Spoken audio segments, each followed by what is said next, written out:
Thank you, Nyla. Before I go on, I just want to make sure everybody can see my screen. Yes. Okay, so I'll run very quickly through the agenda just to let you know how we're going to spend the next hour and 15 minutes. We're not going to take for granted and assume that everybody knows who Vale is as an organization. So we'll start with a Meet Vale section where we just let you know all about the company. And then we'll go over to what we've prepared for this evening, which is the interviewing part. But we'll first of all start with the resume, because preparing for an interview starts from your application and it starts from your resume. So we'll talk about key elements to cover in your resume. And then we'll go into interview, tips and tricks, how to prepare and how to put yourself together during the actual interview. We also thought it would be good to leave some space for anyone who wants to practice some of what we would share with you this evening. So, you know, if you would like that opportunity to do a mock interview, we'll be here and we can do it live. And then at the end of everything, we'll keep some space for a Q&A. And I encourage you to stick around because we do have a $100 Amazon giveaway for one lucky person this evening. So at this point, I'm gonna hand it over to Christine actually to share with us about Vale. Okay, great. Thank you, Stella. So Vale is a mining company. And when I first started working with Vale, I had no idea what mining entailed. I heard about mining, but I had no visibility to what was required to do mining as a business. And being in the talent management field, it was a really interesting learning curve. But what I understood as I joined was that it's a very dynamic and very I don't know, innovative and futuristic field. So we've got lots going on in our business that you'd be interested to learn about and actually do. So the image here on the slide here is really Vale is a global leader in the mining industry, and we're one of the largest global producers of iron ore and nickel. And so you know, it's important that we have a purpose that is one, takes care of the earth, but also to get the iron ore out of the ground and the nickel out of the ground. There's a purpose for that, right? It feeds all of our scientific utensils. It feeds our EV cars. So it's really important that we see the supply chain from end to end from a mining industry perspective. So we created a purpose statement, I would say last year, as part of our culture transformation. And this was really impactful in how people think about their work and why they would work with Vale. And our purpose is we exist to improve life and transform the future together. And in doing that, we are committed to living our values, and our values are and have been this essentially for the last 10 years. Life matters most, acting with integrity, value the people who build our company, make it happen, and respect our planet and communities. Life matters most is first on purpose, because safety is number one for us, making sure that our folks come to work and go home safe to their families. And that's really, really important to us. So we have a lot of initiatives to ensure that happens. And you know, it's always been the first value, and it's always the first thing we talk about as we open meetings, and that's you know, when we interact together. We have a lot of global activities, and when I say global, mining for us happens across the globe. We're in many continents, and then the next slide will give you a specific ideas. Logistics. So in that picture there is in Brazil, and most of our operations are in Brazil, and that railway, that logistical element there, we own that railway because of the movement, the amount of movement we have from an iron ore perspective throughout the country. So we have a lot of investment in logistics, either trucks or rail and shipping. And then of course, energy. So when you're working with mines and you know, the byproduct of working in a mine, it's very important to be energy self-sufficient. So we've created, you know, dams and energy creating facilities that help us keep our costs down, but also provide energy to the regions that we work in. So we've got a number of opportunities for engineering students for sure, because when you think about everything associated with mining, logistics, and energy, it all starts with technology in some way or shape or form. So maybe go to the next slide, Stella, please. Yeah. So our presence, like I said, we're across multiple continents. So 5, North Atlantic, that's us. We have a lot of our facilities operations in Sudbury and the Sudbury Basin. We have facilities in Manitoba, northern Manitoba. We have, we have mines in Voisey's Bay and also in Long Harbor and Newfoundland. We have some refineries there. So we've got a lot of, offices throughout the globe, but our mining facilities in North Atlantic are where the ore is. So we're in Sudbury. South Atlantic, we are in Chile, we are in Argentina, we are in Brazil, we are in Peru. We are where the ore is. So again, why we have the logistical arm in Brazil. We are in South Africa, we are in Indonesia, we are in Oman, we are in Australia. We have folks everywhere. We're in Europe, our offices and our sales offices in Malaysia, in China. We're quite the global organization, and we have a number of facilities, whether it's an operation itself or a project office or a sales office in any one of these countries and these continents. So lots of opportunity to travel with this role. So ores, when you think about mining, what do we use it for, right? And the ores that we bring forward are iron, nickel, manganese, copper, coal, and cobalt. And cobalt and manganese are byproducts of extracting nickel. And of course, copper and nickel, there's a refining process that gets implemented to get the nickel and the copper out of the ore. And that, again, there's other chemicals that come out of that that we can use in our daily lives as well. So lots of opportunity to impact people every single day.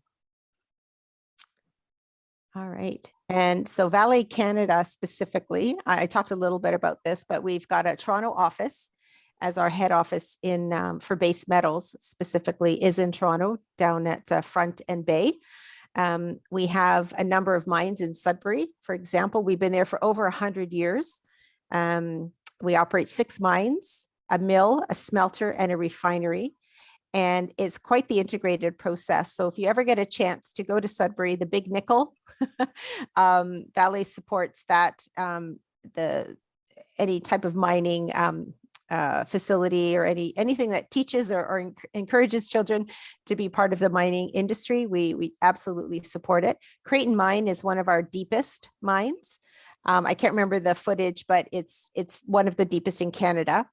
And the cool thing is it's attached to this thing called Snow Lab. And this is where black matter, we're studying black matter down there. So you have to go down the mine and enter this Snow Lab to participate in that. So Stephen Hawking was there. He helped us work on the black matter and get us set up there. So it's a really cool legacy to be thinking about. And of course, in Port Colborne, we have a refinery that finishes off our nickel products and makes them pure and also precious metals. So in the ore, there's gold as well that we refine and we ship out from Port Colborne. And Newfoundland and Labrador, it's a beautiful place to be. We have a refinery in St. John's. We have a fly-in, fly-out operation in Voisey's Bay. And Voisey's Bay is at the tip of Labrador, and it's under snow, I would say 80% of the year. And we've been surface mining for many years. We're just now going underground in Voisey's Bay. So there's a very large expansion happening in Voisey's Bay. And of course, St. John's, we have our support operations, our procurement, our projects, and HR and finance teams sit in the St. John's office. But it's a beautiful place to visit. If any of you ever get a chance to get out east, I would recommend spending some time in Newfoundland. And of course, Manitoba. This is one of our other really large expansion locations. We have in Manitoba right now, we've got 2 mines, and we're actually working on our 3rd, and we've invested a lot of money in that expansion. And so you'll see the office picture there. There's quite a large number of employees that work there. And like I said, the expansion is another underground mine that we're building up for, and so lots of work opportunity there as well. All right. Thank you. No problem. Thank you.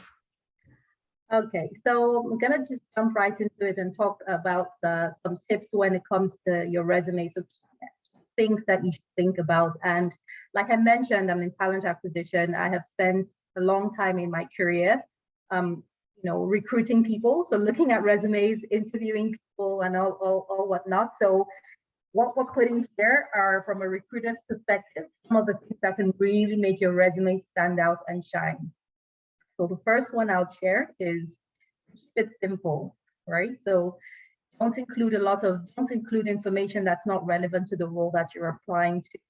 Try to keep your resume clean, reduce the clutter, and just from an appearance perspective, try not to put content that's not relevant, or just use a design, don't use a design that makes it look too busy, okay?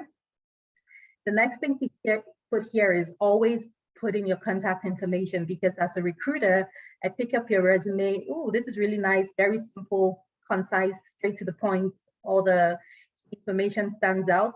And then I'm like, okay, I need to talk to this candidate. And then I look and there's no contact information, right? So from a recruiter's perspective, that's not a very good sign. So always remember to include your contact information in your resume. So the name of your city, your province, email, and cell number. The next tip here is how you order the information in your resume. Because many of you are still in school, probably looking for your co-ops, or for those who are fresh out of school with very little experience, we would always encourage you to put your education up front. So as you grow in your career and you get more experience, you can switch it up and put your experience first. But for now, it's recommended for you to put your education first. So put the name of your school, area of study, year of graduation, and then you put your experience. So any internships or co-ops that you've done, any volunteering work, any part-time jobs, put all of that in there. Put the job title and an overview of what you did in those roles. Now, don't just take job description from whatever it was you did and put there. Don't do that. So make sure that you're using that as an opportunity to tell a story. Use a few bullet points and tell a story so that you can capture the recruiter's attention. Some of you may have read online or heard about the 30-second rule. It's a thing. So as a recruiter, I have lots of resumes to go through. I'm gonna just scan very quickly. Okay, this is a good layout. I have my contact information, and I'm just scanning through very quickly in 30 seconds. And I'm already making up my mind as a recruiter if I want to spend more time looking at this resume or calling the person. So you need to make sure that at a glance, your resume stands out, and the recruiter puts aside your resume as somebody that they want to definitely screen further and definitely. And this links to the next point, which is around soft skills. So make sure that you call out your soft skills and any skills that you have in general, because these days, with the evolution of technology and the integration of technology to the work that we do, we have a lot of tools that help us do our work and make us work in a more efficient way. Some of our software is going to be scanning your resume and matching it to the requirements in the position. So make sure that you're highlighting those soft skills, and as much as possible, making sure that it's relevant to the job that you're applying to. So if, for example, the job is calling out for, I don't know, a collaborator or a team player, or someone who has leadership skills, for example, make sure that your resume those soft skills, and you also call those soft skills out in your resume. And the last point here is include all of your job experiences, whether they're directly relevant to the job or not, because it helps to build a story around you. It helps us to know who you are. You may be applying, I'm just making this up, maybe applying for an engineering co-op role, for example, and you volunteered in a community center years ago. It's not the volunteer work was not related to engineering, so you may be tempted not to include it, but I would encourage you to include it because it tells a story about who you are. It tells a story about you giving back to the society or giving back to the community. And maybe that's one of the qualities or the skills that we're looking for in our candidates. So don't disregard any previous experience you have. At this point, I'll say put everything in there, but when you're listing out some of the things, you make it concise, make it straight to the point so that you're also taking good advantage of the prime real estate that you have on your resume. So now, we're just going to jump right into the interviews because, like I said in the beginning, the resume is the doorway. It's what gets you the interview. So you have to make sure that that's, cross your T's and dot your I's. So that's kind of why we started from there. So going into the interview, an interview pretty much is a formal meeting between people. It's between the company representatives and the candidates. And it's a way for both parties to get to know each other better, right? So from a company's perspective, we want to get to know you as a candidate and see if you're a good fit for the opportunity you have and for the company. And for you as a candidate, it's also a good opportunity for you to get to know the company a bit better and you decide for yourself whether it's the opportunity that you want for yourself. So always think of an interview as a two-way thing, right? And I'm going to talk more about that when I talk about preparing for an interview. But let me just talk very quickly about the types of interviews that you may come across, and different companies use different interview styles. So we have the behavioral technical interviews. So typically in a behavioral interview, so typically in a behavioral interview, the interviewer will be asking you specific questions, asking you to tell them about the time that you did certain things. So they would want to, have a deeper understanding about the types of behaviors that you displayed in a certain situation. The next one is a technical interview. So these technical interviews tend to focus more on the very specific core requirements of the role, the technical parts of the role. So if you're going for a technical interview that is related to a software engineering position, for example, they'll probably ask you some coding, right?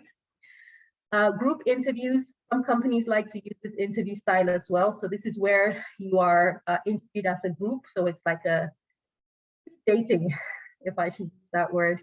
And then a presentation interview. So here, sometimes you'll be given a case study, for example, and then asked to present back. So that's the type of interview because at the end, they would ask you questions. Just in case you're wondering, in Vale, we do a combination of behavioral technical interviews, depending on the level of the job. For our more senior or mid-career positions, we would ask behavioral questions and we would ask technical questions. But typically for our entry-level positions, we tend to ask only behavioral questions because we know that you're just starting out your career. So now, how do you prepare for an interview? So the first thing that I would say is do your research, do your homework, understand the company. Like Christine talked, if you were coming for an interview at Vale, for example, I would expect you to visit our career site and learn more about some of all the things Christine talked about. So our purpose, our mission, our vision, values, projects that we're working on. What is the company's position on certain things such as sustainability, diversity and inclusion, technology, innovation, all those types of things. Make sure you understand the company. It's not an exam. We don't expect you to know all the details, but so just do your homework and just prepare. The next one here is review the job description very carefully. And preparing for an interview, we would expect that you would already review the job description even at the beginning when you're preparing your resume, right? So I understand what the position is all about, what they're looking for, and then based on that, do an honest self-assessment and say, based on the requirements of the role, what is the value that I can bring to this position? Where are my strengths? And where do I have opportunity to improve? Because that is what is going to really help you to position yourself as you go for that interview. The next one here is do, again, some research to understand what are the general interview questions that you may likely ask. I mean, there's a ton of them online, and usually once you pick a handful and just prepare, like if you had those questions, what are the responses that you give? If you did your homework and prepared your responses, usually you're able to answer any other question, because the thing about it is you are consciously thinking about your previous experiences. And so because it's at the top of your mind, regardless of the question, the actual question that comes up, those experiences are fresh in your head. So it's very easy for you to draw on the most relevant one, depending on the question that you're asked. And then the last point here is you need to own what you put in your resume. Sometimes some people look at the job posting and they just, create the resume and just put information there that's not entirely factual. You have to make sure that whatever you put in your resume is true, because if it's not true and you get invited to an interview, you're going to get caught out, and you don't want to go through that experience because it can be quite embarrassing. So first of all, make sure it's put factual information in your resume, and make sure that you're able to use examples to demonstrate what you put in your resume. Okay.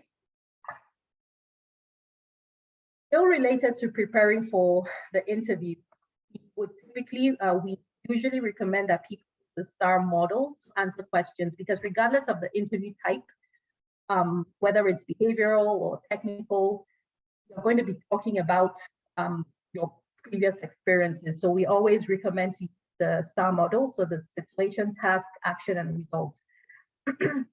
And just to share, so the situation, so let's say, for example, you're asked a question, tell me about a time when you had to work as part of a team to solve a difficult problem, for example. So in responding to that question, first of all, start with the situation. Describe the context, describe what was going on, the job that needed to get done, or the challenge at hand. Also describe the team. So if this task was assigned to a whole team, share that. This is when you share the situation, right? Talk about what the problem was, talk about what the challenge was, talk about who are the people that were given this responsibility.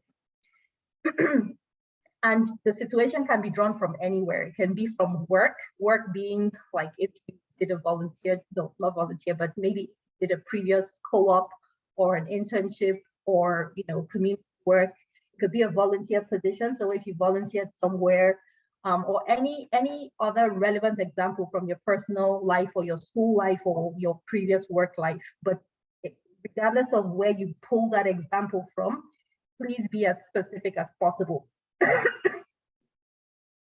Once you've painted a very clear picture of the situation, the next thing you do is talk about the task. What exactly were you responsible for? So remember, in the situation, if the task was assigned to a whole team, that's where you say, so in the whole team, we were responsible for X. But I, as part of that team, was responsible for Y. Because a lot of time, people don't want to say I in an interview because they feel like it makes them look self-centered and they're taking all the credit for the work. But it's important that we understand what you were personally responsible for within the context of that larger group work, right? So make sure you're very clear and specific about your own responsibility within that situation. Then the next thing is the action. So what exactly did you do to complete that task that you were given? What were the steps that you took? So for example, the task that your own responsibility, the work could have been, I was responsible for creating a database with all the names of our customers. What were the actions that you took to help you achieve that goal that you were given? So you would give examples such as, first of all, I did some research to understand the best database to use. And then I spoke to people who had used that database previously. And then I did some desk research to understand the benefits of that. Talk about very specific, step by step, what were the actions that you took? And then you went away and then you created a database if you did that. Then after listing all the actions, please tell us the results. We want to know what happened at the end. So were you successful, first of all, in the responsibility that was assigned to you? And then overall, what did you achieve as a group, if in fact it was a group effort? Okay, so be very specific like that, making sure that you're giving credit to who credit is due, but but also making sure that you're clearly articulating what you did, how you did, and what the outcome was at the end.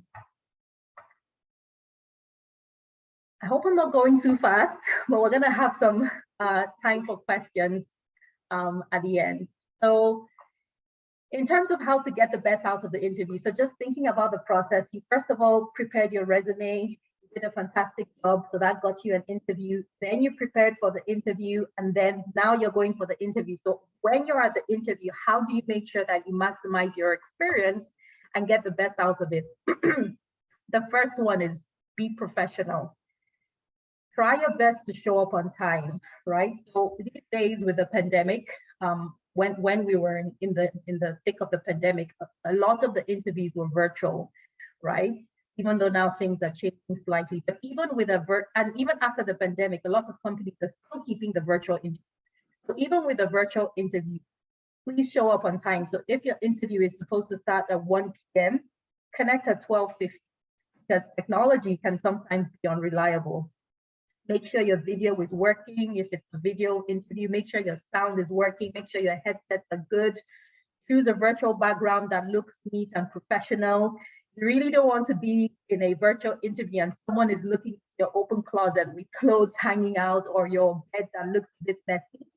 Even though we try to be professionals and not make assumptions or be biased, that still doesn't show you up in a very professional way. And if the interview is not virtual and you need to travel down to be in that interview physically, please plan, anticipate traffic, any delays, look at the routes, leave early. It's better for you to get there and have to wait 30 minutes. You can always hang out in a Tim Hortons or a Starbucks. It's better to get there and wait as opposed to getting there late. Because what tends to happen is if you show up late, you get there, you're frazzled, you're disoriented, and you're already not really setting up yourself to be successful in that interview.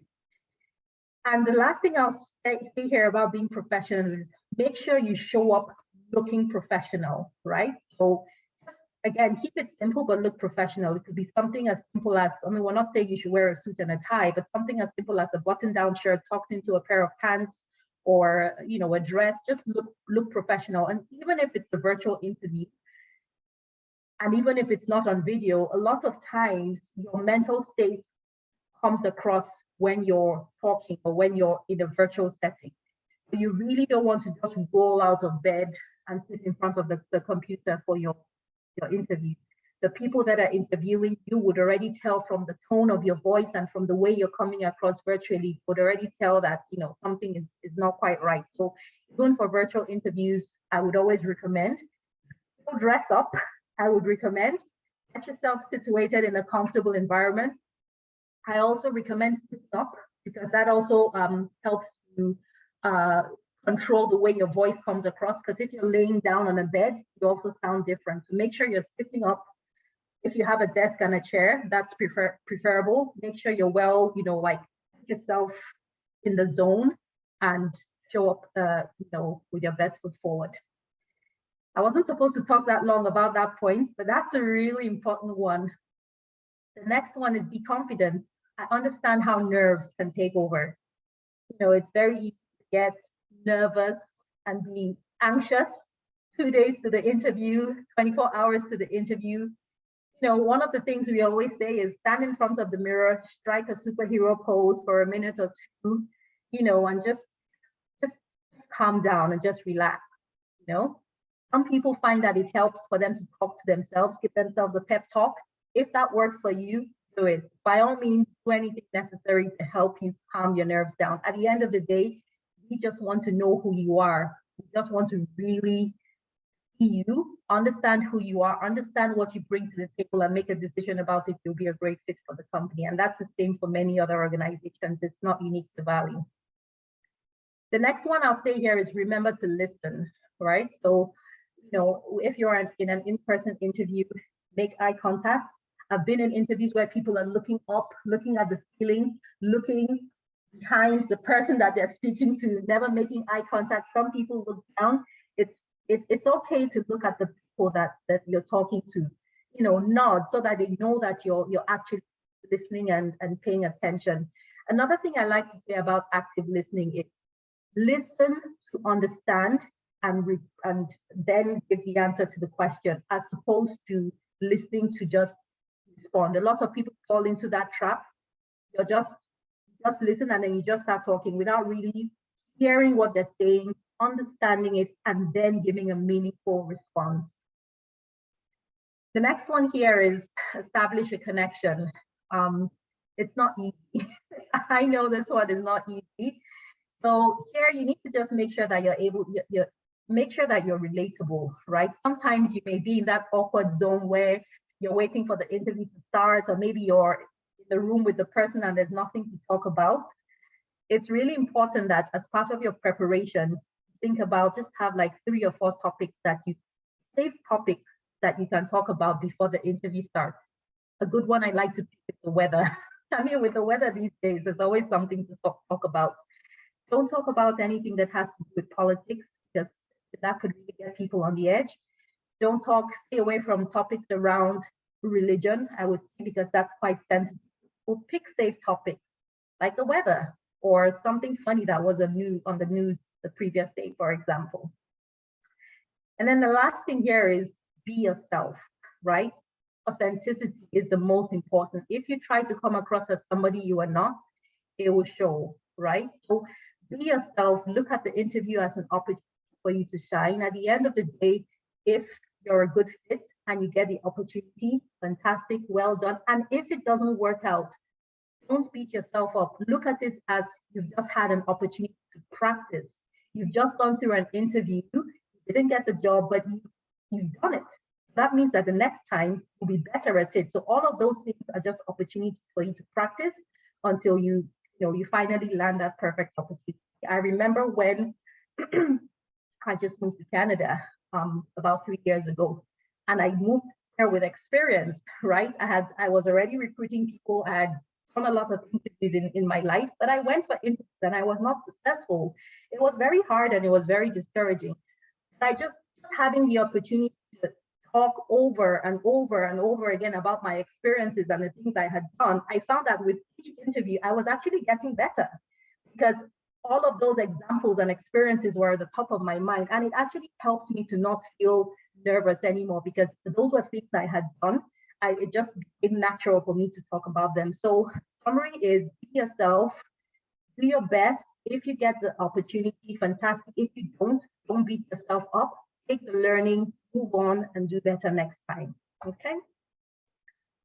So at this point, we were gonna just practice, but I feel like I've talked a lot, and maybe we should just pause here for any questions, and then we can do some practicing if anybody is up to it. I hope I didn't lose everyone or make you fall asleep.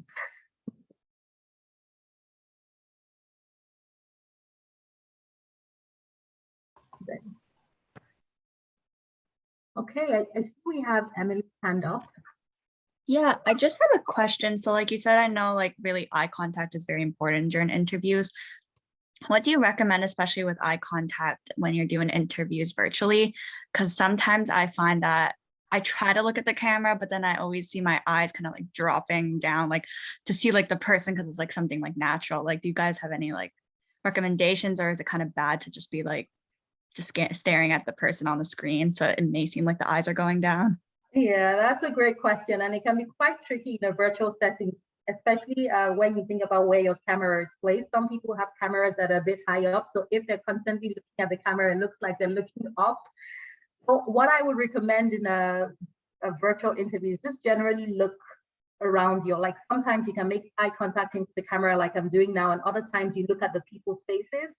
It's okay to just move around that way, but what I would say is don't stay fixated on the camera like this, otherwise it looks creepy.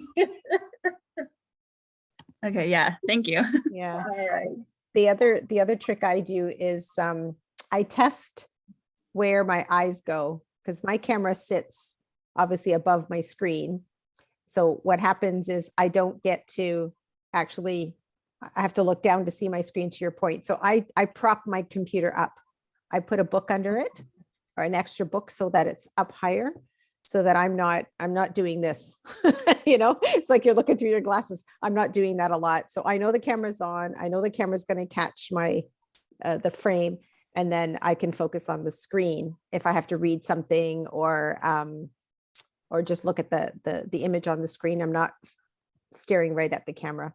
And sometimes I actually put a Post-it or a dot, those dots that are removable, where I should look, depending on what's going on. If it's important that I'm looking straight and not up and down, I put something there to focus my attention.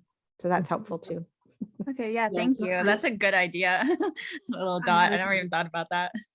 My trick is the same. So right now, if I'm looking straight, that means I'm looking at that dot which Christine mentioned. My other trick is to move away from the camera, like not be very close to your table. So really, if you are a little bit far away, that issue about like as if you're reading down or looking up, Right.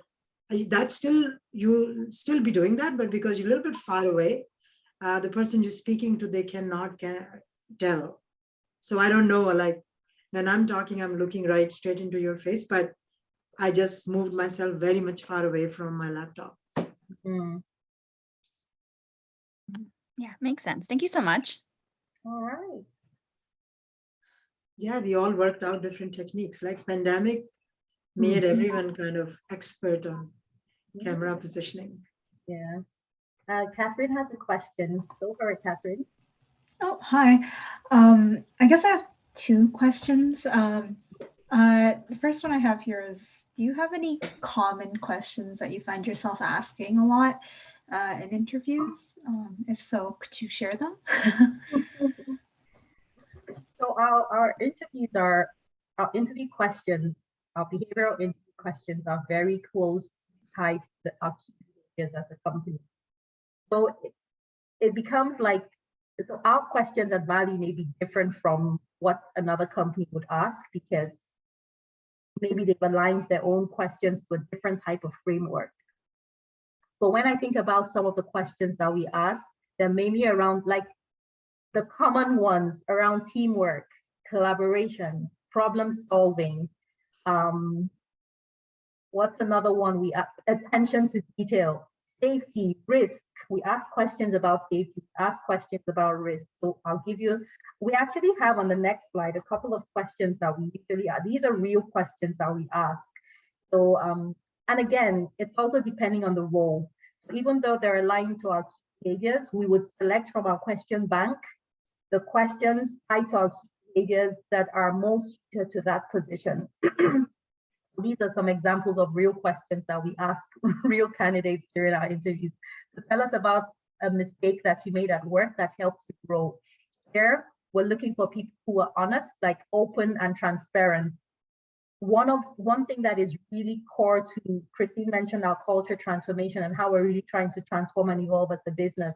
We're big on learning together. So we want to know, you made a mistake. How did it help you grow? What did you learn from it? We want to see that learning behavior. The next one, tell us about the time when you worked cooperatively as a team member to accomplish an important goal or objective. Again, as part of our culture transformation, we're very intentional about breaking silos. We don't want people to work in little groups and little hurdles. We want people to come together and collaborate across the company to help us achieve the overall goals of the business. So here we really want to see that collaboration come through. And then the next one here, provide an example of a time when you saw a co-worker struggle with a task. And of course, we would want to know, the situation, task, action, and result. Again, it's still linked to teamwork, collaboration, and just, taking ownership for the whole as well. Don't just think about only yourself and your work, but think about the big picture and how you can help overall for us to continue to make progress as a business. So that was a very long response, but I hope that helps, Catherine. Oh yeah, definitely, 100%. That definitely makes sense. Thank you for sharing the themes. You had a second question? Yes, I did. I actually have another question after that too, if you don't mind. Yeah, go for it. So I think it looks like we might be returning to in-person-ish interviews. At least Waterloo looks like they are.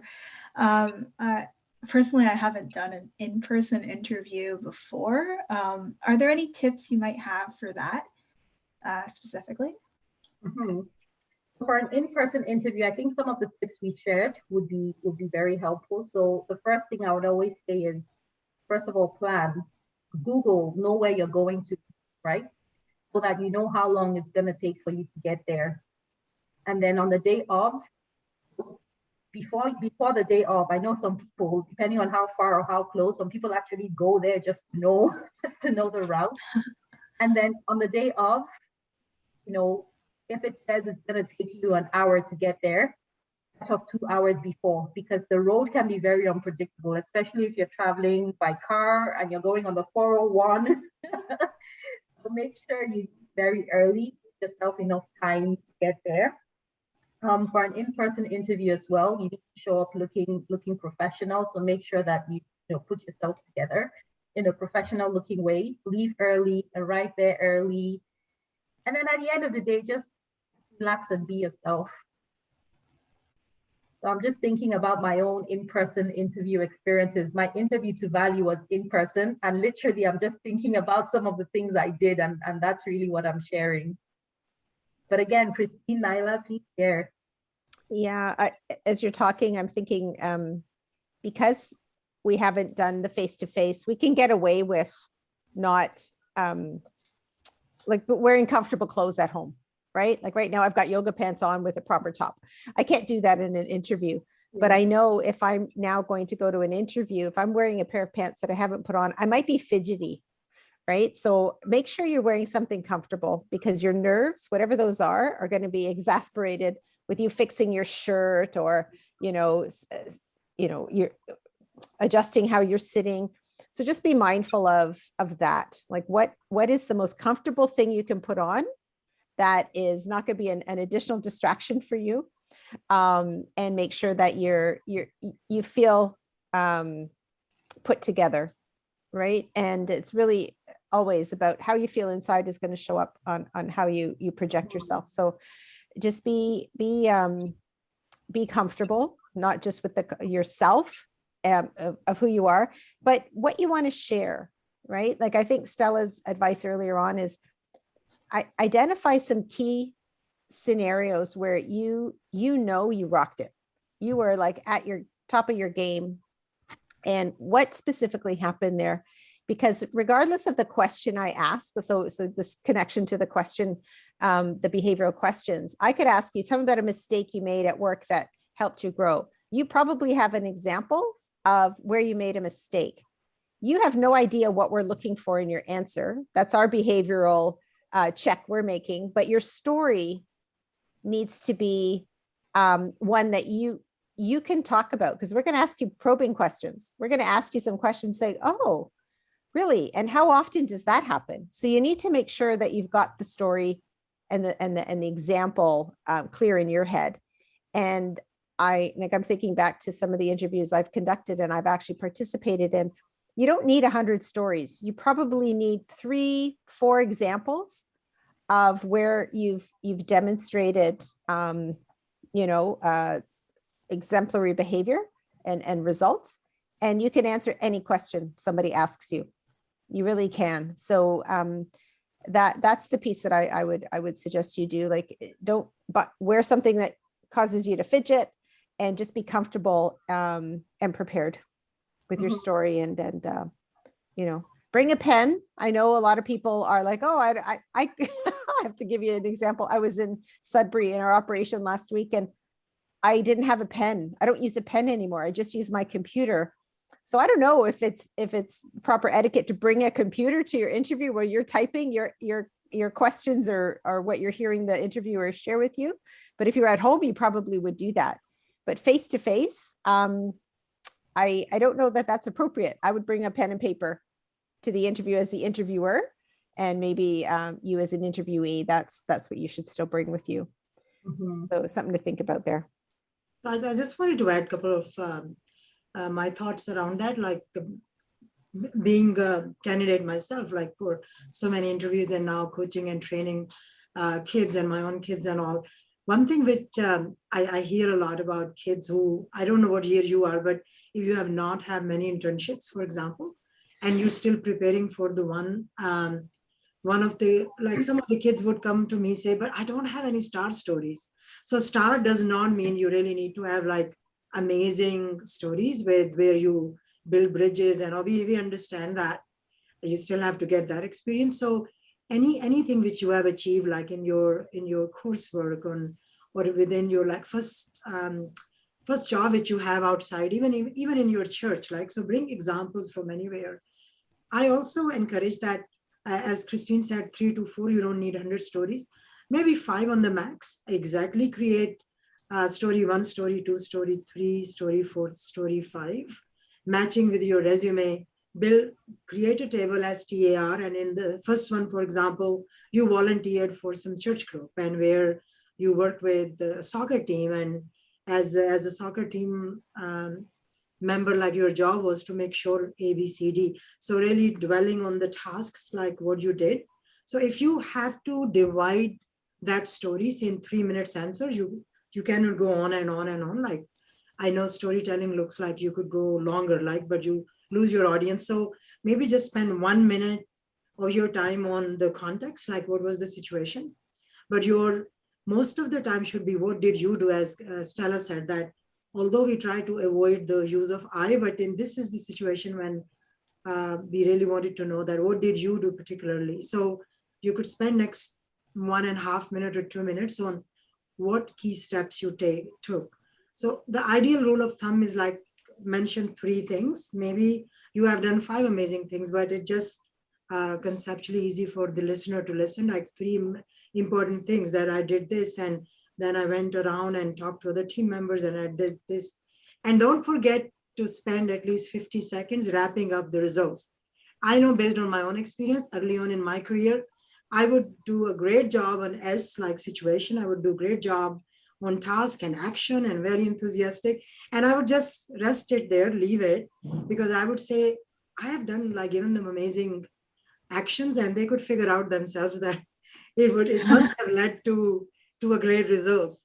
But I lost many jobs interview, and when I asked for feedback, they said, you never kind of wrapped it up, like you just left it there. So I've learned from my experience that really wrap it up, saying, what did you learn, how you grew from that mistake which you made, or the work which you did with your team. So really wrapping it up, I would say spend 20 minutes or 20 or 30 seconds on the R piece. But really, if you have like 2 minutes in the middle 2 section, task and action, you can cut a little bit time on the situation, but more about what did you do.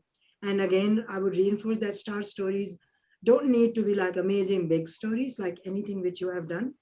And to Christine's point, how to dress up again, early on, I would like to look so perfect in my interviews, as if I'm going to a wedding, like it has to, my nails need to be done and all.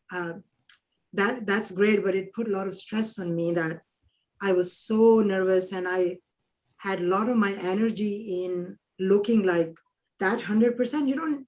You need to look nice and neat and smart, but you don't need to go to the extent I used to go early on, like nails done and toenails manicured, and I'm running for my appointments, and then interview time is coming, and then catching train. But I've spent so much time on looking like amazing and perfect. And again, that I got the feedback that my energy was almost kind of over. I exhausted myself by the time I went to the location. So I would say that look nice, professional attire, but comfortable as well. And you don't need to have so many appointments before. Mm-hmm. Thank you, Oh, Nyla. thank you. That's great advice. Thank you for all But still smile. Like I also see lots of people don't smile in interviews. You can laugh, like not big laugh, like really nice, good laugh. And if you're nervous, smile is the best way to cover it up. And you make them a little bit like their lightness in the mood, and you could be a little bit funny as well. But again, being careful that it's not like they're not your friends, but even if, like, I mean, a little light touch, they really remember you. That's what I would say. Mm-hmm. Mm-hmm. You could breathe. You don't need to be sitting so stiff that robotically you have practiced your star stories and they are just going, then it will look like it's totally rehearsed. Mm. All right. Catherine, did you have one more question? Yeah, sorry for taking Oh, up a okay, long time. I've heard a lot of things about how recruiters are looking for passion and your passion for the job or your passion for the company. How exactly do you figure out how a candidate is passionate about something? So that's a really good question. And it's in the verbal and nonverbal. So as a recruiter, I'm going to be looking at your passion and enthusiasm based on what you've said to me, your words. I'm also going to be listening for the things you did not say. If it's an in-person interview or a virtual interview, I'm going to be looking at your eyes. Did your eyes light up when you spoke about it? Did you smile? Like those non-verbal messages are even stronger than things that you say. So really, it's a combination of both. And now for most interviews, we have a structured way of assessing your responses, right? So it's not like we're doing it in an arbitrary way. We have like a rating scale and we have to provide evidence. So there is some rigor around how the interview is assessed. But so those on said cues are actually very important as well. So yeah. Great. Yeah, The other thing I would add, Catherine, is if you're really passionate about something, it's going to come out in more than one response. So if we asked you a number of questions, if you're passionate about quality, for example, or if you're passionate about teamwork or anything like that, the fact that teamwork might show up in every example that you give us, that's fine. You know, we may not be looking for teamwork as in asking that question, but the fact that it shows up and your examples are around teamwork, that tells us something about you, right? That you're passionate about working with others, right? And you're able to work with others because the results that you've achieved are because you've worked with others. And that's a good thing, right? It's not a bad thing. It's a good thing. So the frequency of your response or the example or the behavior is really important. So to Stella's point, it's in those cues. You probably don't even realize you're doing that, but you know, when we look back at some of the responses that we capture, it's that consistency and the frequency. And do you start off with, you know, a relationship question, a response, sorry, example, or do you talk about the tasks? You know, it's just interesting in how you choose to respond. So it does tell us a lot about you, even though you didn't actually say it. Yeah. Yeah. And I would say if there is a lack, maybe make that there is opportunity to add. Like for example, in your start story, if you pick any of 3 or 4 of your stories which you want to practice, I would highly recommend practice time, because you should not be telling your story over like long time. So practice is required. But if you think that they're very tasky answers, like all 5, or maybe what work you have done, what you capture in your mind is all tasks, but you really want to show your human side, add it up a little bit in your story, and that kind of you make up for that lack which you did not see first, because end of the day, it's you as a human who did those tasks. So instead of like listing 3 tasky achievements, add that human element as well, because that's where your passion would come across. Mm-hmm. Thank you so much for your answers. It really cleared some things up for me. I was a little bit, because I always hear it like, how are you passionate about the company, or how are you passionate about what you do? And I say things, but are you really getting if I'm passionate or not? So thank you so much for all your tips and answering my 3 questions. Well, one of the young person I was helping the other day for interviews, and she was going like, but I'm not funny. I'm always like, I just get to the point and do this. And how do I like, it was like so hard for this young girl to show her like that human side, that she has to force herself to think that end of the day, wherever she landed, the project was delivered based on her interaction with others, but she was refusing to come like really acknowledge this, because for her, this was more important to be like getting the results done and kind of just be serious to the work. Mhm. And that's fine, right? But you're a person, and obviously you did whatever you did with people, and people are important. Hmm. Yeah, I'm just looking at the time. Nikita, how much time do we have left? We just maybe we have some time to practice 1 or 2 questions. I don't know if Nikita is still on the line. Okay, I guess not. But I think we're here up until 7:50. Yes, right? Does anybody want to take a stab at responding to any of these questions using the STAR model? Or we can do a demo for you if that would be helpful.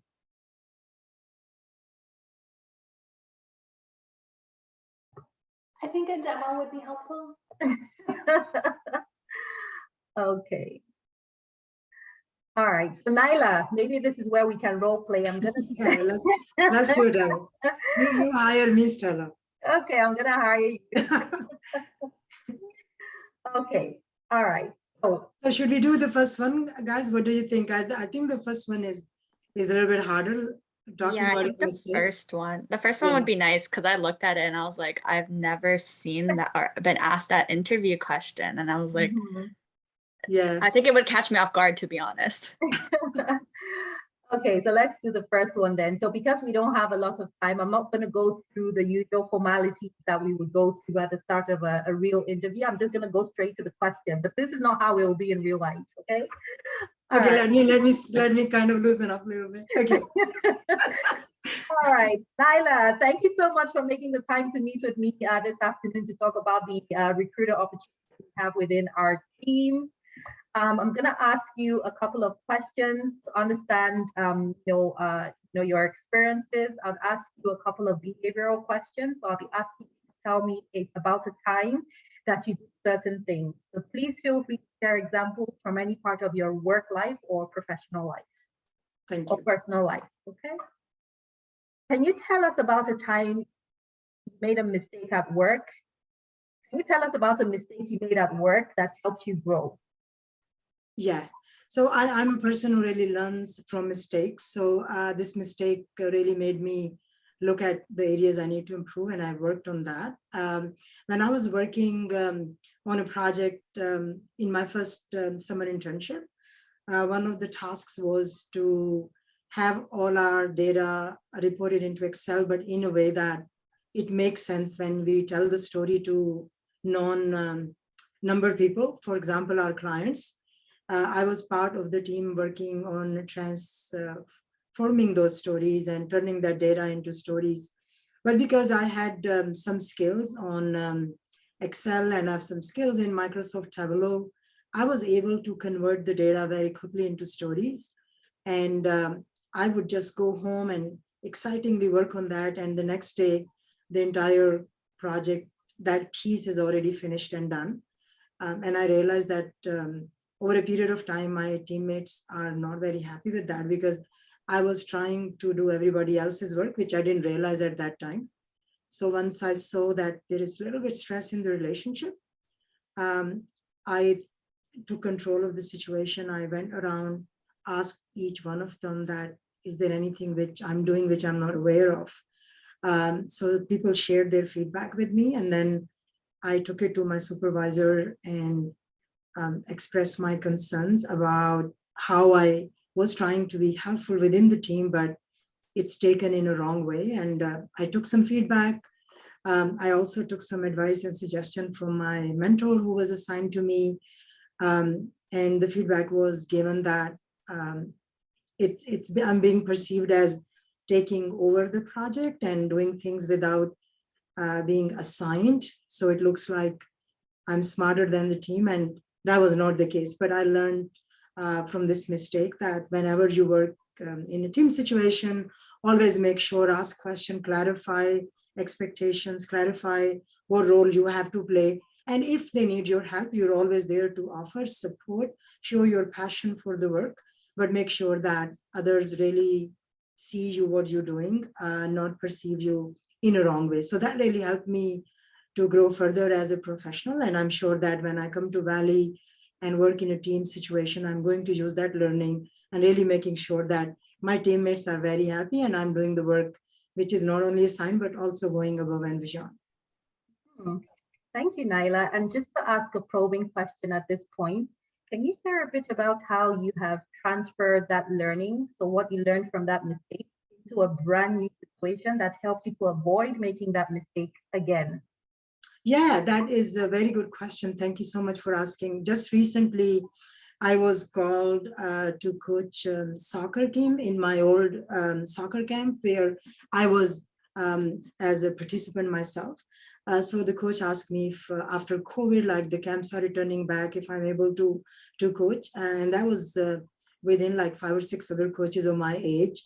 So this time I was very, very mindful.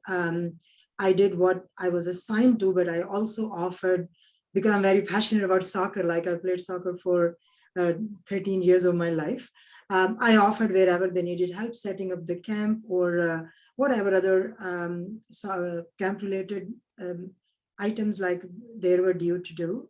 I would just go in and ask. Sometime the offer was accepted. Sometime people were very happy to do their job. So I really now know that how to really balance to show that I really want to go above and beyond, but at the same time, making sure that people have their own work, what they have to do, and I have to do my work. Thank you, Naila.